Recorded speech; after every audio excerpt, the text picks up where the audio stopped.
Ito maraming problema itong ano, yung unit ni sir. So isa sa problema dito, ito caliper kit niya. Yung nagpalitan nito si sir, pero ang pinalit is replacement. Yan, ito guys, kapag nagpalit kayo ng caliper kit, laging original ang ipalit nyo. Kasi kapag replacement ang nilagay nyo, ganito ang mangyayari. Napupudpud napupudpud, nabibitak. Tulad dito, puro kalawang na siya puro kalawang na yan. So ito kailangan ng kailangan ng i-overhaul to at saka papalitan yung caliper kit nya.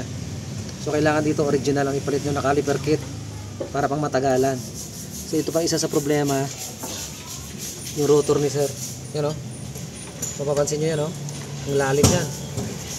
Ito na yung kanto nya lalim yung rotor nya. Pag nirepace mo to, manipis na yung dyan, yung tawag dito, yung matitira. So hindi na pwedeng i-repace to, kailangan ng palitan to. So isa to sa papalitan ni sir. Kabilaan yan. Nandito rin sa kabila, ganoon din. Yan, madilim lang.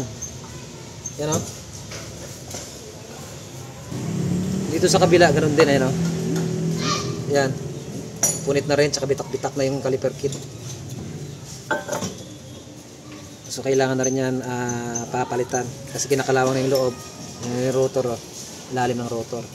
So isa pa yung shock absorber, yan, may leaks na. Ito naman, stock up yung brake drum. Malamang yan, pati yung drum niyan may kain na rin yan, kaya mahirap siya baklasin. Sobrang dumi